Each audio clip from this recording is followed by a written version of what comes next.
Hey, hello, everybody. Welcome back to Think, Engage, Thrive, our show about entrepreneurship. And we're bringing you the most up-to-date and cutting-edge entrepreneurs that we can find. And tonight, we just have a great show. We've got Will Gee with us, the founder of Baltimore Virtual. Or Balti Virtual, I apologize. He's an expert in all things augmented reality, virtual reality. So it's going to be a really exciting show. And I know people always have questions about the difference. And so I think you're going to learn a lot tonight. It's a fantastic show. And let's bring him in. Will, glad to have you. Thanks for having me. Nice. So Will, glad to have you. I think it's really exciting what you do. I'm always interested in it. I've been interested in it for a long time. It's above my pay grade. I wish I understood it a little bit more in depth, but I think give us a little bit of a background. Go back to, really what motivated you to start, what your background is, and Sure. how you got to be an entrepreneur, and sort of some of the good, the bad, and obstacles you faced in starting Balti Virtual. Oh yeah, I'll have to think hard for some of the good. Let's see, going back to the how it all started. So when I was an undergrad, I was still in college. I played a lot of video games as a kid, and one day I flipped over a box from one of my favorite game developers, and I found out that they were located in Hunt Valley, Maryland. This was Microprose Software, and Wow. I just started really getting into programming, and so I sort of pestered them over and over again until they finally gave me an internship. So I worked there while I was still in school, about 6 years total. And I wasn't in school for 6 years. I worked there for 6 years, then graduated. um, and, worked on 3 or 4 games that shipped, a couple of games that didn't make it. Spent a lot of time just focused on this like real-time 3D graphics video game world. And at the end of a pretty long crunch period of like 6 months, 60 plus hour weeks, we shipped a Dungeons and Dragons game for Xbox, and then our studio was closed. And that's where my entrepreneurship journey started. Me and 3 other guys started a small company. We had an idea that we were going to pitch our own game concept, build our own video game. This was about 2003. Uh-huh. And we had a concept we loved. It was you design a superhero, you kind of run around in a free world, open world game. This was like right after Grand Theft Auto, like the original one kind of came out. And so we built this game concept, took it to a bunch of publishers, did a whirlwind tour of like 4 cities in 3 days, did all the big ones, up to Washington for Microsoft and Nintendo and everybody. And ultimately, we kept hearing the same thing. It was just keep working on your game, and maybe we'll publish it down the road. At this point, we're all sort of living off of severance and unemployment. And so we had to do something to get the bills paid. And I guess we pivoted without knowing the word pivot to create a services company where we just called a bunch of the people that we knew in the game industry and said, like, what can we do for you? What do you need help with? And, one game needed a new opening movie, and another game needed some help with some graphics. And so we sort of we bootstrapped this services company where we worked on games a little bit, kind of did odd jobs. And then we really found a niche in what's called serious games. So it's like taking game technology and applying it to things like museum exhibits or education. And then along that path, we did that company for about 13 years. We did a VR training tool for the NFL in like 2007. So this was like the prehistoric days of VR technology. We did an augmented reality app in 2012. And so just kind of got a little bit of exposure to this. And really the big thing was when we were working with the NFL, we were using the consumer VR headsets of the day, which were terrible. It's like they do everything wrong. They basically were like nausea machines. They're blurry graphics, and they didn't draw fast enough, and they were, small field of view. Just really everything was wrong. But because we were working with such a marquee client, we said, all right, what if cost was no option or objection? And so we checked out like the highest end headsets that were available on the market, these things that were like $250,000, and they had like a bunch of like 16 screens per eye and like a bundle of cables coming out of the back that was like that big. And it was cool. I mean, it was a compelling experience. But the thing that really led to Balti Virtual was it was about 4 or 5 years after that. I bought a Oculus headset off of Kickstarter, this thing for $400. And I was like, wait a minute, this is like almost the same experience that I was seeing back then for $250,000. And you kind of realize that there was that huge jump. So we said, hey, we're going to start a company focused on this. This was like 2015. We finally did it. And we thought, it wouldn't be more than 1 or 2 years before everyone in the US had a VR headset on their coffee table, maybe 2 or 3. We sort of missed the mark on that one. We moved very quickly into building augmented reality because that's something that works on everybody's smartphone. And we had a much larger addressable audience. And so probably 95% of the work we've done in the past 8 years has been augmented. So let me just go back to gaming for a minute. I guess it's not like books. You can't self-publish a game. You're going out and talking to Microsoft and you're talking to all these guys. It's impossible, I guess, well, today is probably different, right? Because you could probably put it online and have people download it. But back then, I guess it wasn't possible. Back then it was very different. I mean, in some ways it's similar. So we were looking to build a console game. That was since then, I think PC gaming has gotten a lot bigger and you can kind of self-publish, and there are even some avenues to self-publish on the consoles, Xbox, PlayStation, whatever. Yeah. But back then you really had to get that console manufacturer's blessing to even get the hardware to make a game, like to get a development kit. So that was part of it. The other part is like, there's a certain amount of money and cost that goes into producing a game. Yeah. And generally you need to at least have that amount, sort of like a film where you need to have that much in marketing as well, if you want it to have any shot of being successful. So, we're looking to try to use our connections and use like what we knew about making games and, land a publishing deal, and ultimately didn't really shake out. So, yeah, that's interesting. It wouldn't have occurred to me that you would need that much to publish it. But I guess I'm not a gamer. I was never really a gamer. And I look at it today and I think, there's so many things that people are putting out there and downloading. It's changed. The music industry has changed. The book industry has changed. But yeah, no, I mean, and there's definitely the full spectrum. I mean, you have giant hits that are generating tens or hundreds of millions of dollars that are made with a team of 4 or 5 people. Yeah. And then at the other end, like all the AAA games that everyone hears about, and those are made with teams of hundreds, if not thousands of people. So it's a huge investment. Yeah, that's amazing. Yeah, virtual reality, I guess, the headsets, I understand what you said about it being a big nausea machine. For me, I tried a couple early on, several different times. And to me, it was a very disorienting sort of application, I guess. And I could see it being a little bit nauseating. Oh yeah. I mean, it's getting to a point where it's becoming better understood, like what creates the big problems. And there's still a segment, probably 5-10% of the public, that will always be somewhat uncomfortable, whether it's not fully nausea, it's even just kind of like eye strain or something like that. But outside of that, there's a huge range of like my first thing when I got that headset was, I thought, oh, this will be great. I'll plug it into this game engine. I'll make a little roller coaster. I'll drive around on a track, which is like completely the wrong thing to do, because it's like you're essentially doing like reverse car sickness, where your eyes, like in car sickness, you're looking at something that's still, but your inner ear is getting like acceleration and deceleration. And with VR, if you're doing something like a roller coaster, which really no one should do, and that's always like the first thing that pops up for some reason, like because people think, oh, this would be great.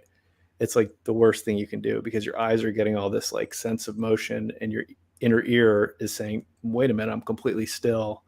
And then I guess evolutionarily, we're like, you've been poisoned, throw up, whatever. So those are like one of the 101 things not to do, is like not to really like move someone artificially in a game, if they're not physically moving. So there are a lot of things where it's more, you're actually moving around a room, and those can be a lot more comfortable. Do you think that the headset piece of it is ever going to catch on with the consumers outside of the gaming world and outside of the specialty sort of applications? Because I think I just read that Meta has a new headset coming out, or they're working on. Yeah, they've got they've got a new one coming out this fall. They're demonstrating some of their like further out there ideas later this month. Actually, I think next week out at SIGGRAPH. That's a good question. There are really kind of two schools of headsets right now. Yeah. There are what's called see-through AR glasses. So they're basically kind of sunglass looking, generally a little bit bulkier, bug-like types of things. Those are a lot more comfortable because you can still kind of see the real world through there, and they sort of look less strange.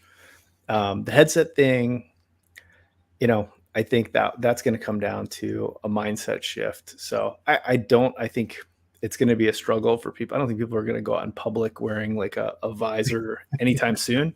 That said, I think you think about, it's going to be interesting to see how the Apple product goes, especially like generation 3. Like it feels like their first generation is really kind of a feel it out, try to land a couple of wins in like niche specialty use cases, and then, start to build towards this more mass market thing. So thinking about Apple specifically, I mean, when they introduced the AirPods, it was like, who's going to go out in public with these white pieces of plastic sticking out of your ears? Like you're looking like a total goop. It's like, well, now it's hard to see anybody without those things. So, I think that's true. I mean, also, I think there's a generational thing where like Google Glass came out in 2012, and there was a huge backlash against it because people could walk around and record a video, and have like a blinking light that sort of said you're recording a video. Like, this is really creepy having videos recorded in public.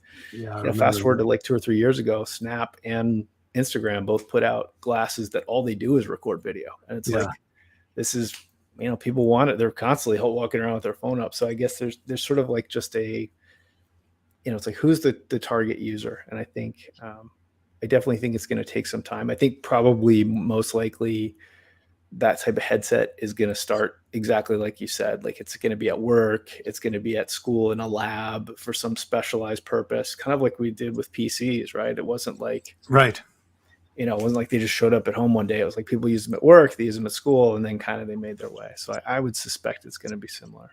Yeah, I think Google, it's true. And I think part of it is generational, but I also think that, today video is so much more heavily used than just standard images. Obviously, social media is very, very focused on video today, but even when you start talking about any kind of marketing to consumers or any kind of really communication, it's video is so much more better, so much more effective, I guess, not better, but so much more effective because people just don't want to read and they don't have time to read. So it's easier for them to grab that concept that you're telling them in a quick second. So, and our ability to produce the content has gone down to zero, essentially, or the cost of it, it's like what I can shoot with my iPhone is like that again, that's a similar type of thing where that shooting 4K video at 60 frames a second used to be $250,000 to get that camera. Exactly. Like what, 10 years ago? Not even. So yeah. No, you're 100% right.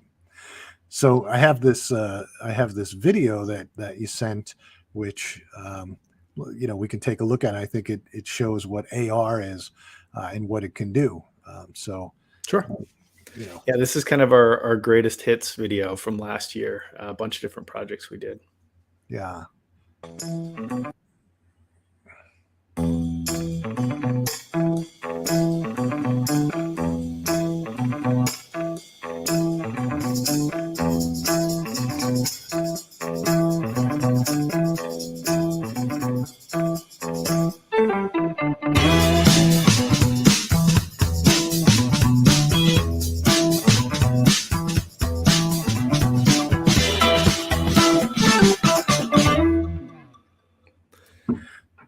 there it is. Yeah, that is running an augmented reality business. Is you jumping from Paw Patrol to the U.S. Army to DeWalt to the The Baltimore Ravens. NFL, yeah. Yeah. Yeah, I mean it's interesting. I think I guess Snapchat probably has the best sort of AR built in, maybe, or maybe it's TikTok. I'm not so sure which one is best. They're, yeah, they're both they both have really good setups. I think Snap is a little bit better in terms of their technology and their tools. And the first game on there was a game that Snap we sort of pitched it to Snap to build to Oh, show off really? some new tech that they had, and that was one of the best projects we've ever had. It was working for Snap as a client and really no deadline. They just wanted us to build something cool. They kind of kept pushing us and encouraging us to do more. It wasn't like it had to be done by this date or something like that. So that was fun. We got to use some of their new technology where it let people challenge their friends to like this real-time tabletop battle against their little Bitmoji character. And then we brought in they kept pushing us like, well, what makes this cool that it's AR and not a video game? And so we brought this element where the characters would shoot things at your actual phone and you had to dodge out of the way and stuff like that. So that was a really fun one. But their tech is great. The thing that they have going for them is when you open Snapchat, you are in AR. Like by default, Oh, you're in. It's a camera. It's got an effect on that some brand paid a bunch of money to be the first, effect that comes up, and so basically, 100% of their users pretty much are using AR. It's really something like 85, but it's a huge percentage. TikTok is interesting because people use those types of effects and filters in TikTok more as like a building block for their content. It's not like they're kind of going in to experience something. They're going in to build a cool video that then they're sharing. yeah. And there were some great ones. Like I think they had that one about 2 years ago. That was the Versailles run where you can kind of aim it at yourself and you're like running through a Oh, palace, like with the dress on and everything. So they have some really fun stuff. But then people use that to build a video, about how they're running away from whatever the meme of the moment is. yeah. That's interesting. So I would imagine that you're the business side of it. You're jumping from project to project to project, which really could be fun because not everything is boring and mundane. Then, right? Or am I wrong? Yeah, no, absolutely. I mean, especially again, started the first company 03, and so it's been 20 years of doing this project to project. So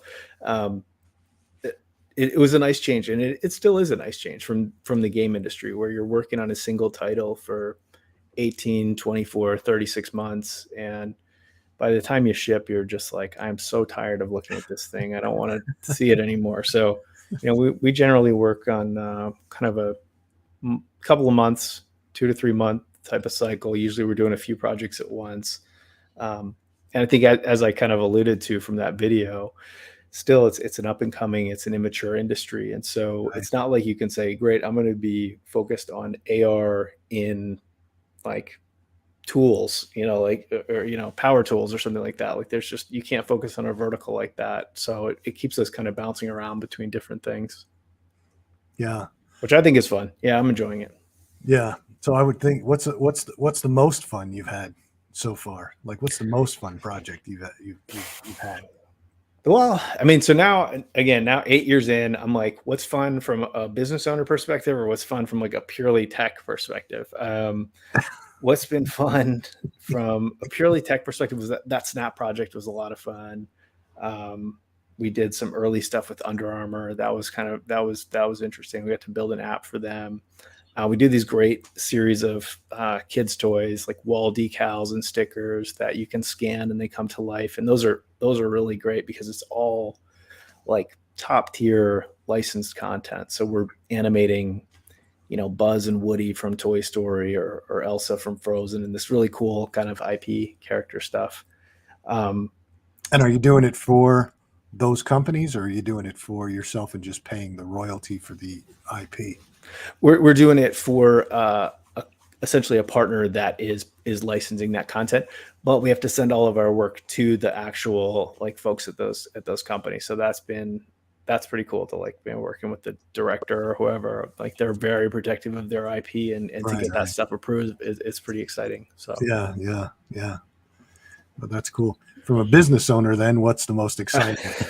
From a business owner, what's been exciting has been about 2 or 3 years ago, we said like, we can't just do 30 completely random projects a year. Like we have to find a way to get to like version 3.0, 4.0 of the same tech. And so something that caught us a little bit by surprise was the project we did with the NFL, where it's similar to other projects that are out there where fans can kind of take a virtual photo with a player. But the Ravens came to us. They said, we want one of these things. We said, sure. We've done some other work with them. I wasn't totally convinced that it made sense for us to do it at the time, because technologically it was relatively straightforward what they wanted. And generally we try to be more on the bleeding edge. But this was like, all right, we can definitely do this. We can deliver it. We did it. And literally after the first game, they were like, the line was too long. We need another unit. Other teams were calling us, other organizations. And so we're like, all right, well, we didn't really predict this. I certainly didn't. And, but I'm not so stupid that I'm not going to, pay attention to it. So I really built up some nice tooling and infrastructure around it. And now we've got about 10 different clients across sports leagues, different marketing companies and things like that using this same toolkit. So it's kind of like, from a business perspective, it's really nice that every hour we spend engineering or testing this platform gets kind of multiplied. It gets some good leverage across a multiple client base. So. That's not a bad sandbox to play in, the NFL and sports teams, because I would imagine that they're going to want to, if they like it, they'll always want to come back and do more and do more and do more. And it rather than just doing it once and saying, oh, that was great, because once you raise the bar, you sort of have to keep raising it. Yeah. The work with the sports teams has been really phenomenal for a lot of different reasons. One is, they're very competitive on the field or in the arena, but they tend to be more collaborative outside of that. And so if you build a great experience for one team's fans, another team's just happy to say, okay, well, we'd like to do the same thing. Where in the marketing world, it's like, you rack your brains, you blood, sweat, and tears, get the thing done, you ship it for Coke. Pepsi's like, well, what's next? It's like, you kind of have to it's sort of like this arms race. And so, it's very collaborative. That's one thing. It is season by season. So it's kind of like a subscription type of thing where, that's, if you can get your business to some kind of recurring revenue, you're doing it right, in my opinion. Yeah. I think, not just mine, certainly, but I think, again, after 20 years of freelancing and, running these kind of studio services businesses, I think 2023 was probably the first year where we came in knowing we had some revenue booked, as long as we, didn't churn out these clients. So that's great. Better late than never to learn, You still have the same team you started with 20 years ago? Yeah, I mean, certainly been working with my co-founder in Balti since even back in the game industry days, David Thompson. He and I have been working together for now, 26 years. So pretty wild. But yeah, I mean, people have come and gone along the way. But you have a fairly stable team, or is it? Yeah, these days, I mean, we certainly, saw the same ups and downs as everyone else did. Kind of going into the pandemic, we're doing a lot of work with live events, with trade shows, with, we had stuff coming for the Olympics and all the stuff that got canceled. So that was tough. So we've been a lot of the core team these days has been with us for at least 3 or 4 years. Most people, 5+. So. Is it hard to find, as you expand, is it hard to find talent?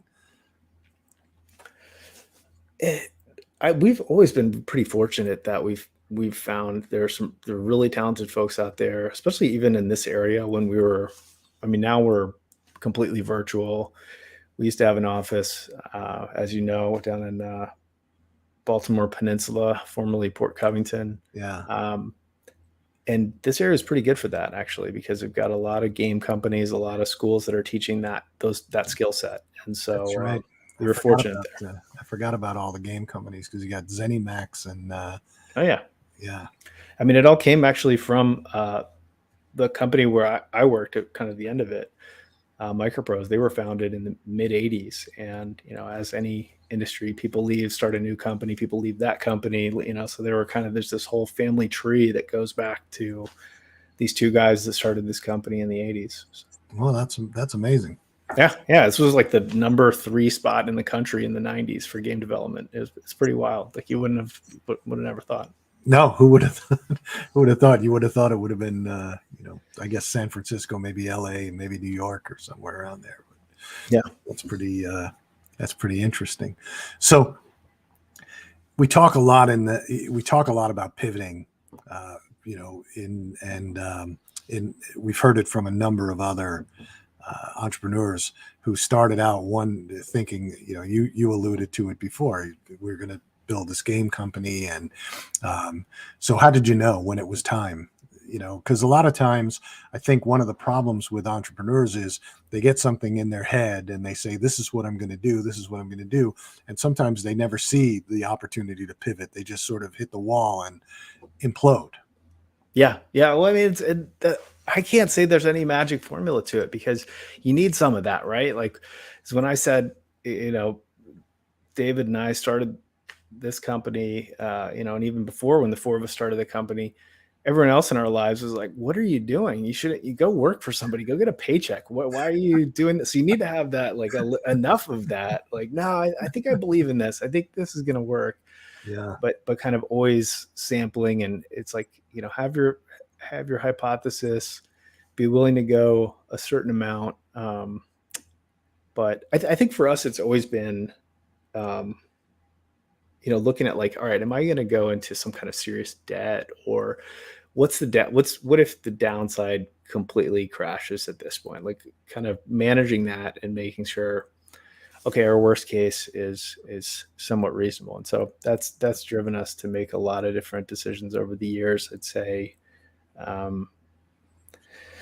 looking for opportunity. I think the other thing is we've tried to I've really focused on trying to become more sophisticated at like understanding just the business aspect of it. It's like neither one of us came from any kind of business background. Like, right. David's an artist, I'm a software engineer.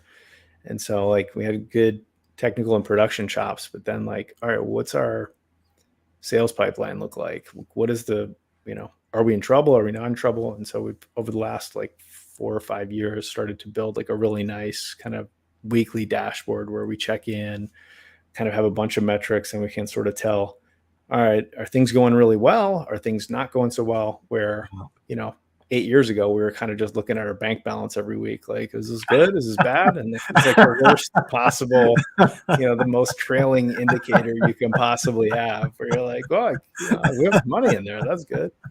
It's like, well, we have a ton of bills and no sales coming and no accounts receivable. So you're actually totally in trouble, or, vice versa. So.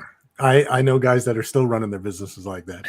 It's, it kills me, but they do it, and they look at the bank balance, and then they make decisions every week about it. But yeah, it's kind of like just like taking your pulse to determine your health, right? It's like, there's some better forward-looking indicators. Like, do I have a pulse or not? Okay. Well. Yeah. I mean, we had some guys on early on that were talking about, they had in their head that they wanted to build this app and do certain things, and it wasn't working, and 2 years had gone by and it wasn't working, and they were running into obstacle after obstacle after obstacle. And they were, driving Ubers at night to make ends meet because they didn't have any money, and that the app wasn't doing well. And then they saw the writing on the wall eventually, and pivoted to be an app development company, and start doing that, because they figured that they had learned so much about app development from doing this, as well as the KPIs with apps, and understanding, apps, and then going out and helping people that wanted apps built, but also helping them through the process of marketing it and understanding the KPIs and the indicators as to whether or not it's a healthy app or not. So I think you just hit the nail on the head. That, I mean, if I was going to sum it up, and kind of our philosophy is like, look for a customer, like look for someone that's willing to pay you money for what you do. And like, it sounds like those guys were absolutely in that position where they're trying to build this app, and probably venture funded, or friends and family, or some kind of like, all right, we raise the money, build the thing, and then hopefully the people come, versus that services model of, oh, you need an app done, I can make an app, and I'd like a advance against that and all that kind of stuff. So yeah, I think, and that keeps you a little bit more honest, I think, especially if you are an entrepreneur. You're kind of out there, you've got an idea of what is going to be popular, what's going to be in demand, and you could be really wrong. And I think that's an easy way to gut check it. In fact, I think that looking like at the highest level in the tech industry, that's kind of in some ways the difference between what you see with like Meta and what you see with Apple. Like Apple has traditionally built their devices pretty inexpensively. Like what went into the cost of the first iPhone is like not that much, and then kind of they use the sales to plow it into the second one. In some ways, I mean, obviously I'm really oversimplifying, versus like Facebook kind of went off into the lab, and they're trying to build this metaverse thing. And I think there's a difference. You don't have kind of that constant contact with a paying customer. Yeah.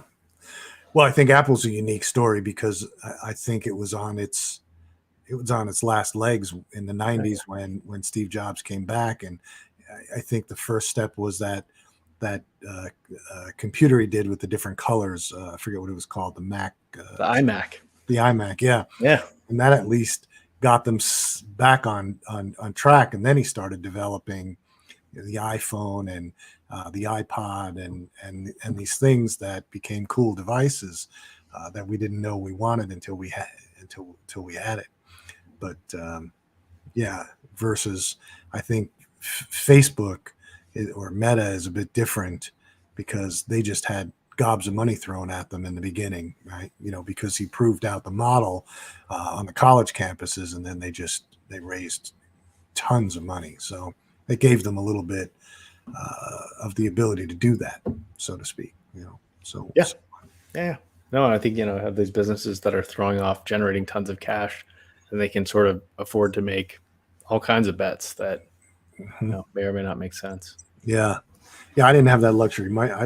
I've said it on many of these shows. My first business was a total disaster, and it was a brick and mortar store, and it was I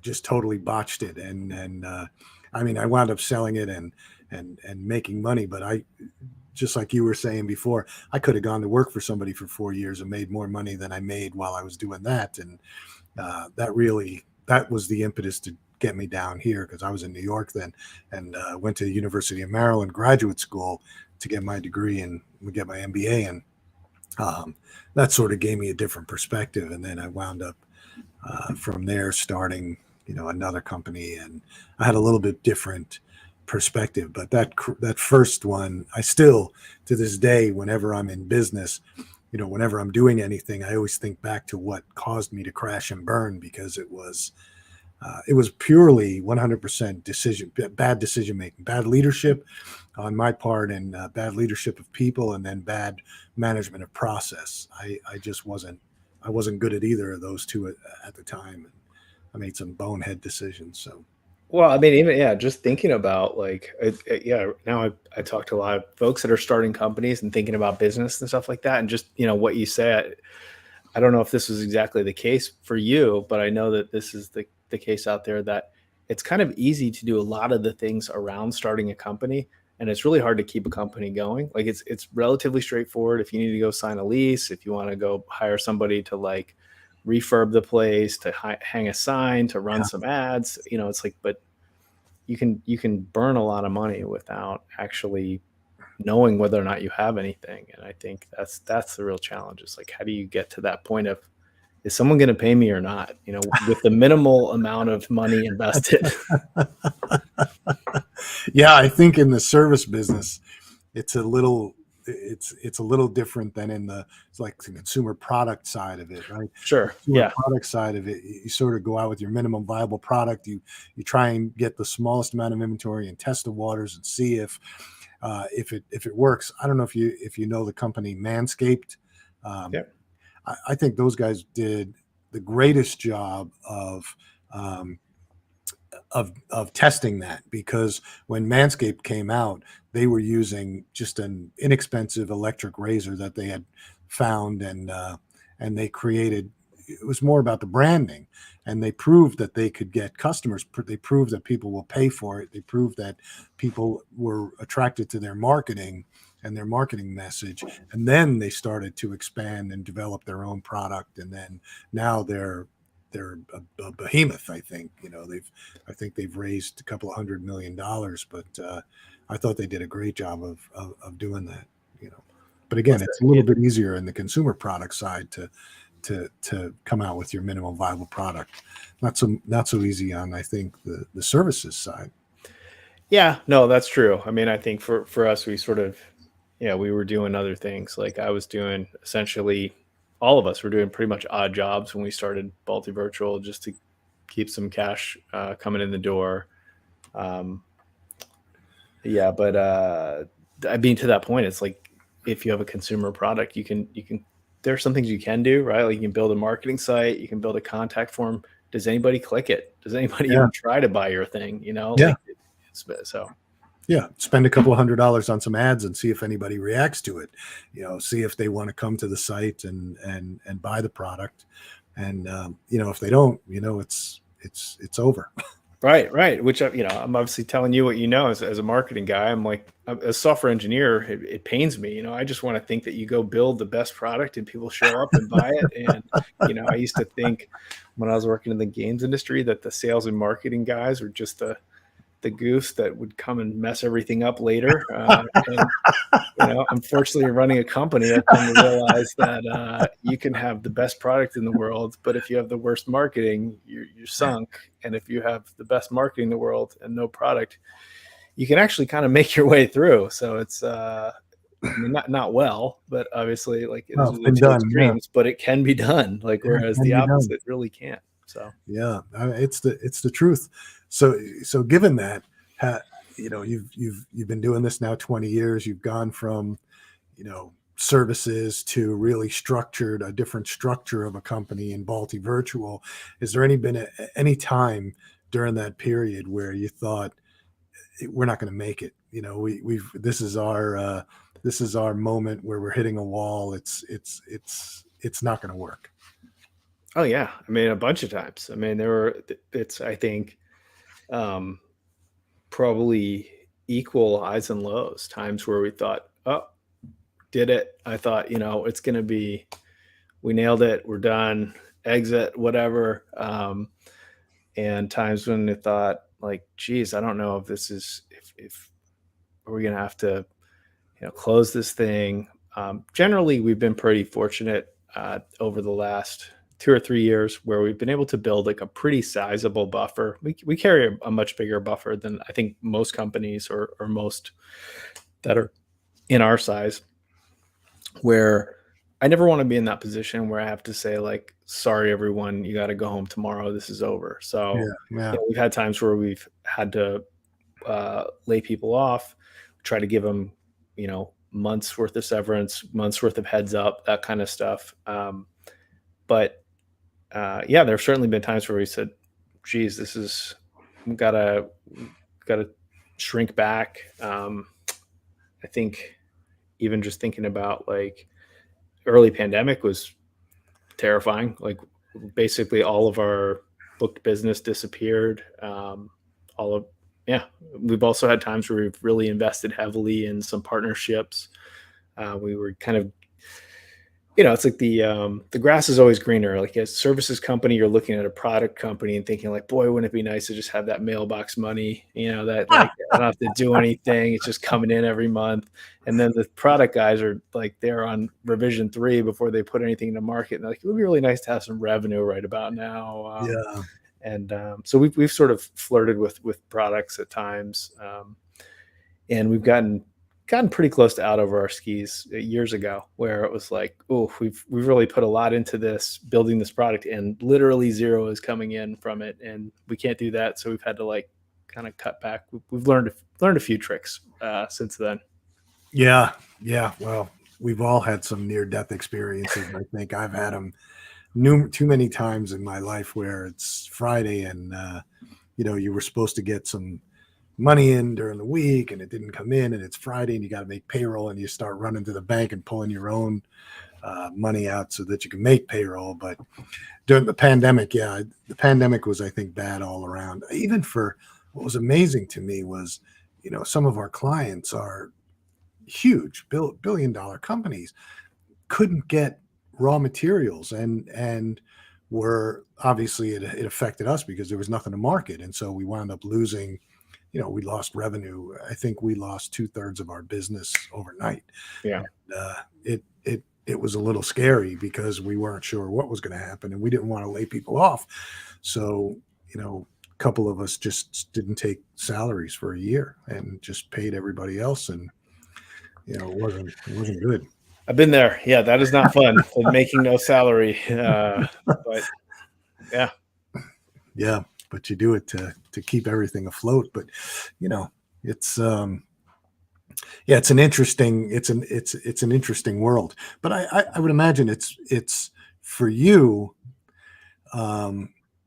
It's a bit different because you guys really have a specialty and a focus, and something that there's not a lot of people out there, at least maybe I'm wrong, but it doesn't seem like there's a lot of people out there that can do what you do. And therefore, if you find these little niches that you can go after with the NFL or with sports or whatever, that nobody else can really replicate it. For what I do, there's a million guys out there that have agencies, so. Yeah, I mean the flip side of that is true as well. We definitely are really focused in this niche. We have a ton of experience building this kind of stuff, but it's also stuff that I think 90% of the public doesn't know what they would even use it for. And so a big part of that is like, again, grass is always greener. A lot of times I'm like, boy, I just wish we just had like a plumbing business or something where people know why they need it. And like, you don't have to come in here and be like, here's what we do. And they're like, great. What is that? Yeah. Because no one wants to be like, yeah, augmented reality. Mm-hmm. So, but I think that Meta and obviously social media are bringing awareness to it. So there's a lot more. Yeah. Yeah. And then obviously some of the things you're doing with the NFL, that's always high visibility anytime you do sports stuff, because there's so many, there's so many fans out there. And once they see it, then so you probably position great for the future. Right. So, yeah, I think what we realized, as a team over the last 4 or 5 years, we started 8 years ago. We spent the first few years just building like the best looking stuff we possibly could, the coolest stuff, like technology. What could we do? Get these cool animations. But oh yeah, by the way, you have to download an app to see this. And what we've really focused on over the last 4 or 5 years is how can we make it as easy as possible for someone to experience what we're building. And the pandemic, the silver lining of the pandemic, if there was such a thing, is the QR codes. People actually know what those are, after, 20 years after they were invented. Yeah. And 30 years after they were invented. I think it was like 93 or something, actually. So, that makes it easy. We built a lot of experiences where you can just pull out your phone's camera, aim it at a QR code, boom, there's an AR thing. The sports thing is like even a step simpler. It's like I'm standing in front of a thing, and it puts, it's like you don't have to bring your phone out. You don't have to do anything. Just walk up to it. So I think that's been a big lesson for us, is how do we make it as easy as possible, accessible as possible. Like building something cool. We just got tired of building really cool things that people didn't see enough. Yeah. So Yeah. It is funny about QR codes. I didn't realize that they were that old, but I know that, for years and years and years, they weren't really utilized. Now every single consumer product company that we work with has them on their labels, and they're constantly using them, and it's funny, but I guess that was pandemic. I don't know. Was that pandemic related? it was a combination. There were two things. So it was like, I want to say like 2017, 2018, Apple and Google both added QR code scanning into your camera. Right. So before that, you had to go download an app to scan Yeah. a QR code, which was like, well, why don't I just download the thing I want to download, Yeah. And so it's kind of like a solution without a problem. So the fact that they added those in made it really easy. Then the pandemic, it was like, hey, if you want to get a beer, you have to order using a QR code. So I think there's some kind of rule of technology where if there's something standing between you and a cocktail, you'll figure it out pretty quickly. So there's a lot of adoption. That's funny. Yeah, that's a great analogy. So yeah, we've got about 10 more minutes.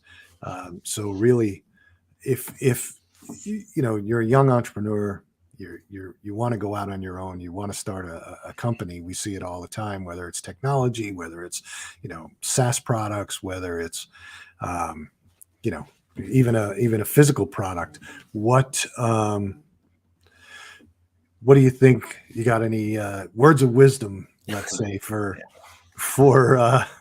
young budding entrepreneurs who maybe even want to experiment with technology, want to get on the cutting edge? Or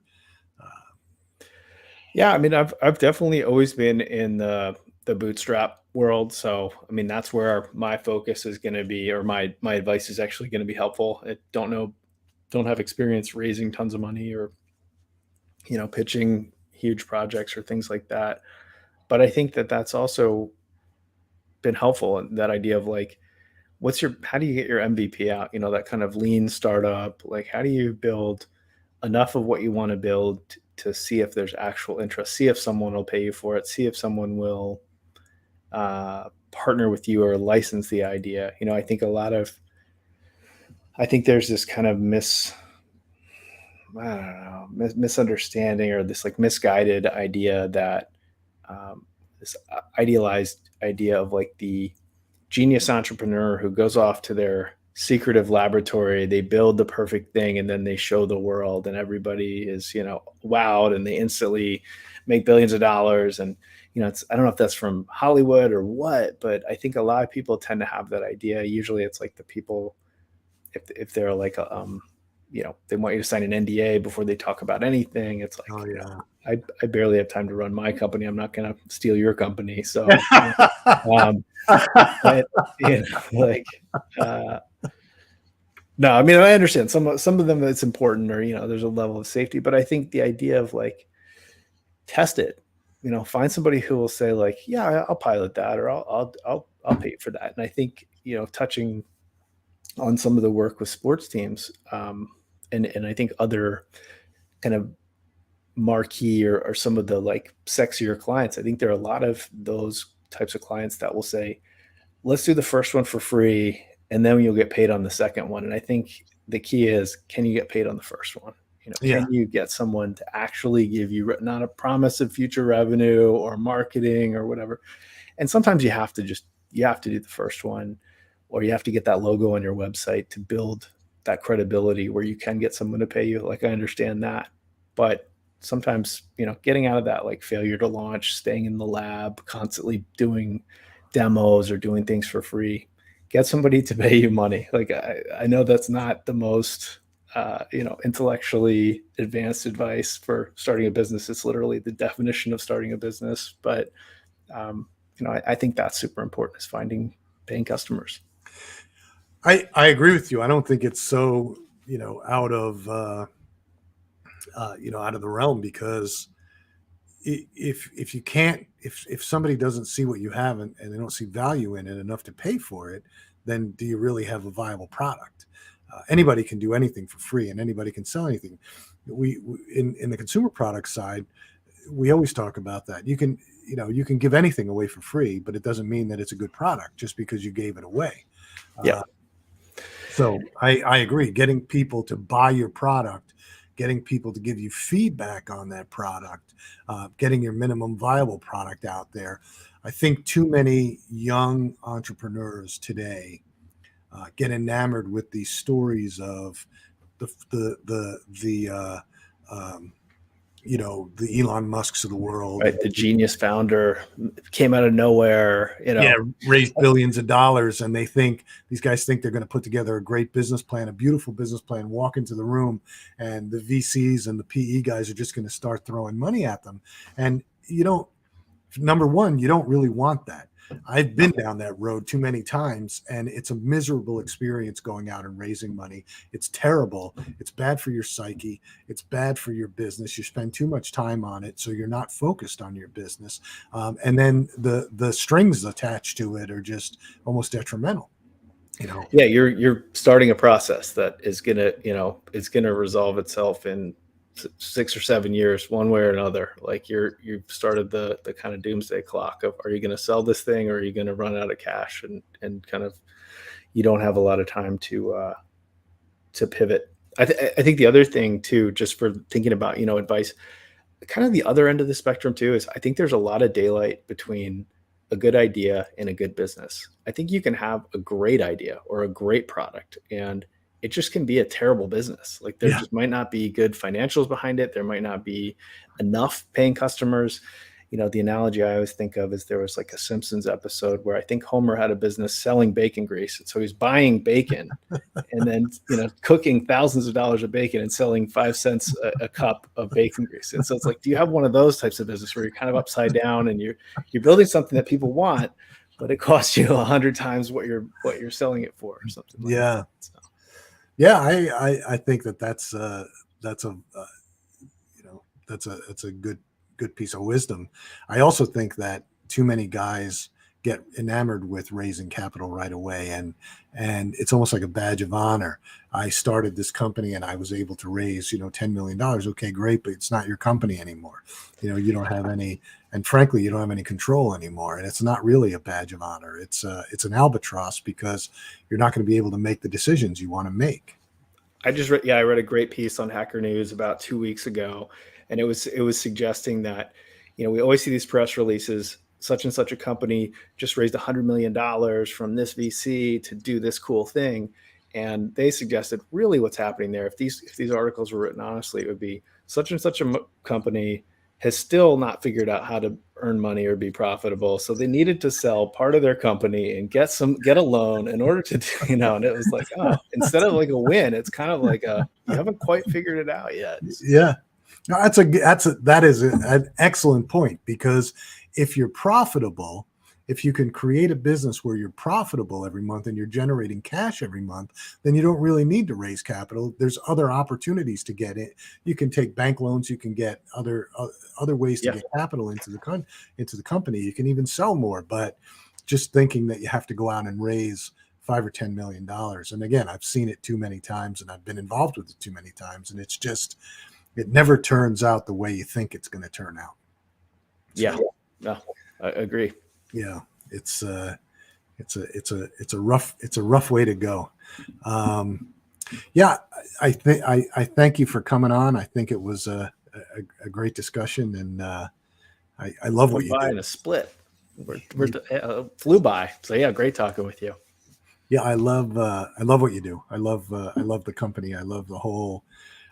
Like I said before, it's out of my my world, because I'm more of a consumer product person, and I understand consumers and I understand that whole process. I'm not a technologist, but and I can understand how getting customers or getting paying customers for a specific project is is tough, because you're basically always selling, because you're always trying to build something else. But to your point about just something to think that I was thinking about, to your point about staying in the lab trying to build the perfect product, we have a client that we've been working with for 7 years, and they haven't brought the product to market yet, and they have engineers that just keep stopping. No, we have to fix this. No, and I keep saying, let's just get it out there. Let's get it out there and see what the customer thinks. So finally we have it flowing starting next month. But everybody, all the engineers are, no. We shouldn't have been doing this. We still have to fix this. And you're going, you can keep tinkering with this until till the end of time. So. As an engineer, I get it, but I also, as a business owner, I appreciate the Reid Hoffman quote of, it's something along the lines of like, if your 1.0 doesn't embarrass you a little bit, then you ship too late. So yeah, you gotta get it out there. Yeah, he's right. Hey, again, great talking to you, Will. Yep. I'm happy you came on, and I really appreciate it. And so, all right, thanks for having me. This has been awesome. All right, thanks a lot, and we'll see you.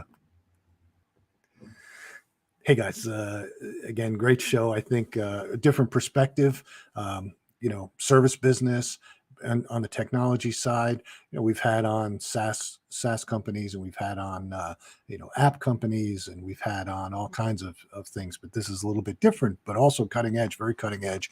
And I think we haven't even, as consumers, we haven't even scratched the surface for AR and VR. So it'll be interesting to see where it goes. And I think Will is well positioned in what he's doing. So, and again, go down to philmasiello.com and you can download a free booklet on how to start just startup guide.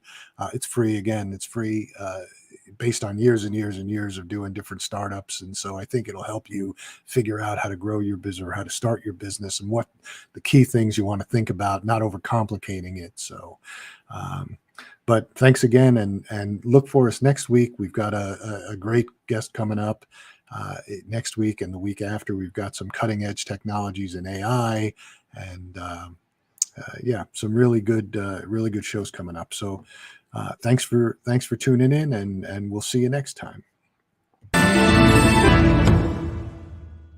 Hi, I'm Amy Joy, and I'm the host of Get Your Together Live with Amy Joy.